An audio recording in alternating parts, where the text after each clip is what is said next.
Welcome back. Thousands of people in KwaZulu-Natal are homeless after their houses were destroyed or washed away in the floods. Let's get the latest on the plan to house those people now, relocate them in particular. We're joined by Jomo Sibiya, the Human Settlements and Public Works MEC in the province. MEC, thanks for your time. We appreciate it. So we have a generic figure in terms of the number of people left homeless. Is there any update on that just yet? Thank you very much, my brother, for having us on eNews, eNCA. Want to greet the viewers as well. Currently, the figure is sitting at 14,117. The figures, obviously, they are a moving target because we've had rains. Even after the main disaster has happened, rains continued all over the province. So the more we get information being fed in our central point within the Department of Human Settlements in the province, and the municipalities are continuing to feed more affected families and households, the number becomes a moving target. It's increasing, obviously, but we are hoping that it will start to stabilize because now in the province we have seen a bit of sunshine and the rain has stopped. But it's quite a huge number of households that have been affected. It remains at 14,117, and the majority of those are in eThekwini, where we've got more than 11,000 that have been affected in eThekwini. And the totally demolished households within the province are about 4,500, and 3,800 remains in eThekwini. So eThekwini remains an epicenter as we are talking now. Yeah. So talk to me about whether you've been able to actually manage to put these 14,117 people in places of shelter, and if that is currently being done across the province with ease, or do you need more assistance in that regard? What is happening is that you've got different categories of families that are affected. Some you find that their houses are partially damaged. They still have some 2 rooms that has been left or 3 rooms. They are able to stay in that house. Some have managed to pull together some few things to maybe fix their roof in a very, informal way that is not going to help them, just to be able to have roof under their shelter. And then you'll have those that are in halls, that are in churches, that are sitting with their neighbors, that are sitting with their friends and families. So with all those categories currently, the most prioritized people that will be prioritizing, as we are going to be starting to put on the ground by this weekend, to start constructing temporary units, which are TRAs of good standard. We are going to be prioritizing those people that are in halls, because those people are the ones that don't have anything.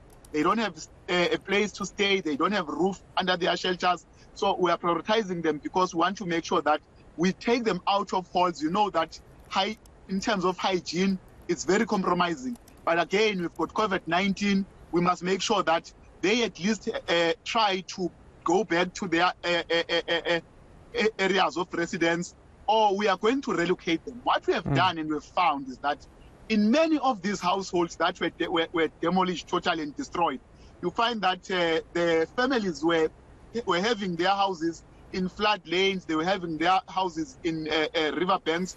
So today we had a meeting with 2 ministers, the Minister of Public Works, Minister Delil, and the Minister of Human Settlement, Minister Gubai, where we're dealing with the issue of land access. And I can safely say to the people of this province and the people of South Africa, we've managed to make inroads and make some gains in dealing with the issue of access to land, because one big issue is that where are you going to take them? Where are you going to relocate them? So we've been working tirelessly, and without fail, we've managed to identify pieces of land, about 17,000 hectares of land that we have identified. We're just currently looking at the suitability for building. By tomorrow evening, we'll know exactly, as we go to the weekend, where we're building, who are we moving to where. So we've done that work. Okay. MEC, this is the important part, right? Because I spoke to Abahlali Basem Jondolo last night, and they were saying that there's always an issue of a lack of consultation when it comes from government actually talking to the communities they want to relocate away from these river banks. Have you communicated with communities now about where you want to move them to? And is that going to be part of the process? Because we know that you've tried before, and people say, well, you're moving us away from our places of work, from our families, etc. So how are you going to handle this time around? It's a very valid question, a very good question, but also it needs us to strike a balance in terms of practicality. Abahlali are quite correct. We work very well with them and we consult them on many issues as well. But what we have done in addressing that issue, because we are considering that we can't just take decisions without having engagements with the society, with the communities that are affected. We have managed to make sure that we bring in social facilitators. We've appointed social facilitators who are going to be working with us as we deal with this matter, as we deal with relocation, to engage our communities, to make them aware of the dangers that they are facing. In fact, the danger is known now. We are no longer talking about the danger that will be coming. We're talking about the danger that all of us have seen. The loss of lives that we have seen in the province is everywhere. It's known. So we will be engaging them. Social facilitators have been sourced, and they will be acting on that part and making sure that everyone has been engaged that needs to be relocated. But one good thing that I can say is that our people have been saying it themselves. Those who are affected are saying that some of us, we can't go back there because we have seen what happened and we don't want to find ourselves being in the same situation. So I think it's the lesson that all of us that we have learned. Even a person who thought this will never happen, but now we know nothing is impossible when it comes to nature, and we are going to change things. It's an opportunity as well to change things and how things have been done in the country, the province, and in the metro. When it comes to the issue of land use management, the spatial planning, we need to improve and do things differently and make sure that our people are located in safer places. Okay, the question around the money that's been allocated to help in particular with housing is key. Around 1 to 2 billion rand will be set aside. The question is then, how do you make sure that you don't get houses that are poorly built and then you get there, decide and realize that they're poorly built? And how do you make sure that none of this money is looted? Let me start with the first one. Both very important questions. One, right now we are starting with temporary units, which we call them TRAs, temporary residential areas of good quality. We wire them. They are of good quality and decent, because the big question will be that, can you as an MEC go and sleep in those temporary structures? Yes, we understand very well that, and we are doing them now because it's urgent, it's emergency. We are starting with those temporary residential units because our people need roof today, not tomorrow. They need shelter today, not tomorrow. If we are going to start by building houses right now, it will take a long time. The process, the legislation that is there, the policies that we need to deal with, they take a bit longer. But again, building a brick and mortar house takes a bit of a time. And our people will be saying, where do you think we are staying right now? And in a disaster, once many days and months are passing, that becomes, and it doesn't become a disaster anymore. Because if it's a disaster, you need to move people quickly and faster and make sure that they're in a safer place, but they try to bring back their lives in order. So that's why we are going to be starting by these temporary residential units as we are going to start building their houses. I wanted to start by describing that these residential units, even when you look at them, even when you are far from them, you'll see that they might look like an RDP house, a normal one, but they are not. They are temporary. They can last for the next 10 years, but we're not saying our people will be there for the next 10 years. That's the problem, we are just isn't saying it? Because it's urgent. Sorry?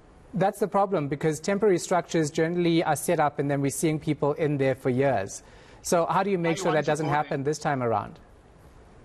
Right now in the province, we are eradicating all temporary structures, and we have taken it up to ourselves as the province, not the municipalities, because I know what you are talking about. You are talking mainly in what you have seen in the eThekwini Metro. As the province, the cabinet has mandated us. We are taking over that responsibility because we want to make sure that we eradicate all these temporary structures, all these transit camps that are known in eThekwini, and we are going to be moving with speed.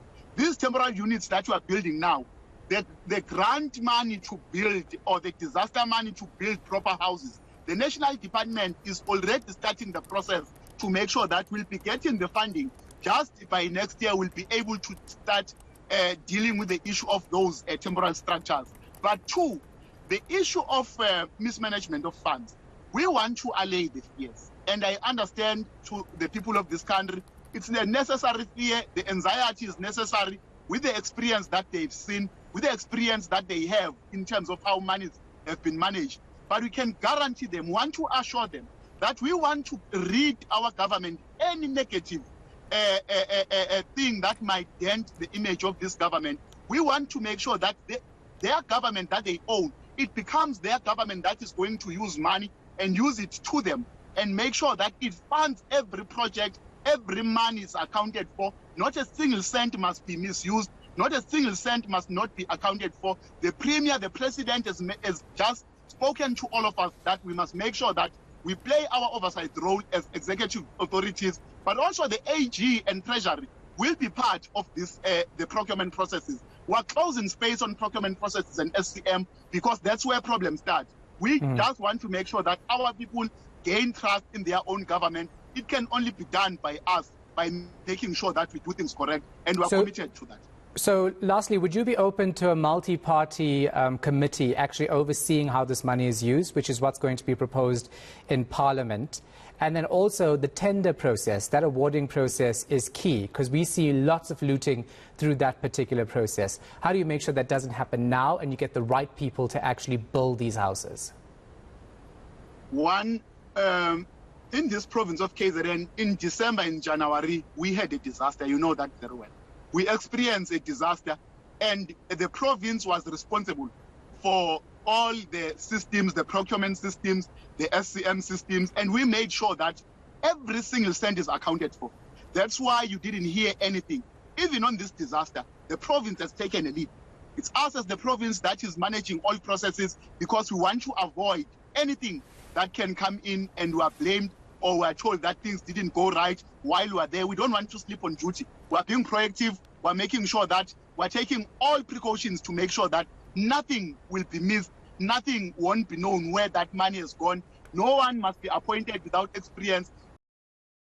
That's why we have opened ourselves to Public Protector, to Human Rights Commission, to the AG, to Treasury. Imagine that it means everyone in the country must come then and play oversight. Then we're not going to work because we must be all in these meetings without working. So with all these bodies, I don't think the country can trust all of them. The AG, Treasury, the Human Rights Commission, and the Public Protector, they are part of the system. That's how much we are open. And we'll be open to be scrutinized. We know even yourself, you'll be watching us with your eyes always, and we must account to you as well. Okay, thank you, MEC. Appreciate it. Jomo Sibiya, KwaZulu-Natal Human Settlements and Public Works, MEC.